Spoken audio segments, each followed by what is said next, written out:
Bonsoir chez vous. La veille, c'est ce moment où l'on garde les yeux ouverts, parfois inutilement, comme ces vigiles qui surveillent des parkings vides à 3 heures du matin, persuadés qu'un pneu va s'enfuir tout seul. Le réveil, lui, n'est pas seulement ce petit appareil sadique qui sonne trop tôt.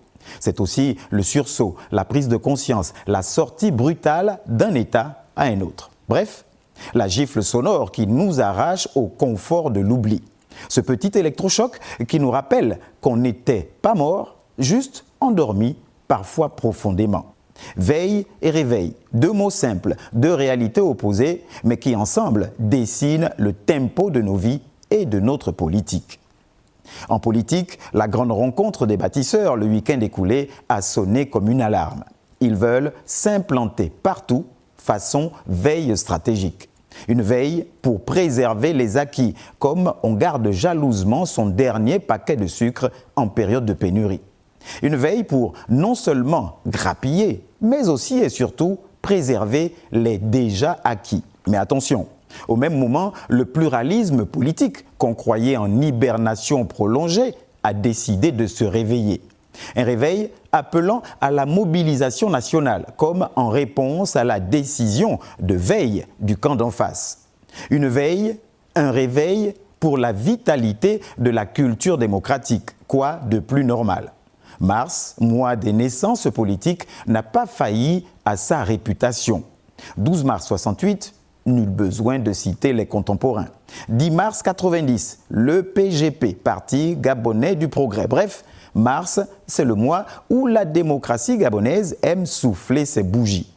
Même si le scénario semble tourner en boucle, on dort un peu, parfois un peu beaucoup, et puis on se réveille en sursaut, comme si l'histoire avait oublié de mettre le réveil à l'heure.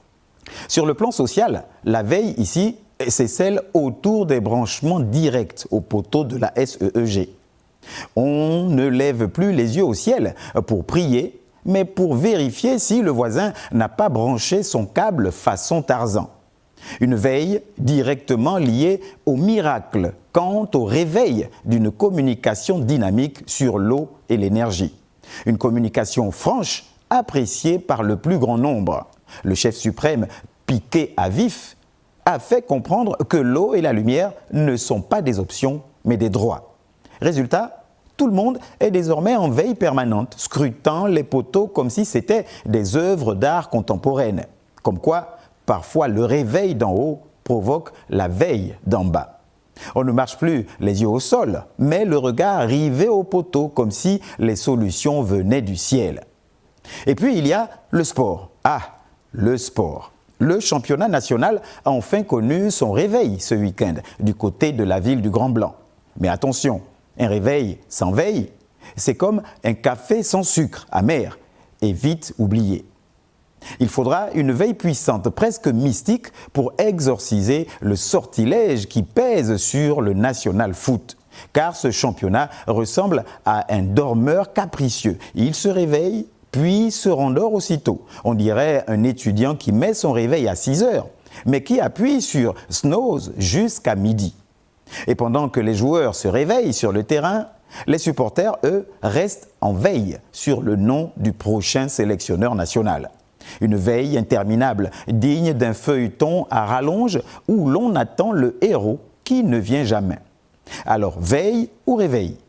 Les deux, car sans veille, le réveil n'a pas de sens. Et sans réveil, la veille devient somnolence. En politique, en société, en sport, nous oscillons entre ces deux états comme un pays qui hésite entre dormir et se lever. Et si l'ironie devait trancher, elle dirait « Nous sommes des champions de la veille, mais des amateurs du réveil. Nous savons surveiller, attendre, scruter, mais quand il faut se lever, agir, transformer, nous cherchons encore le bouton snooze. » Bonsoir chez vous.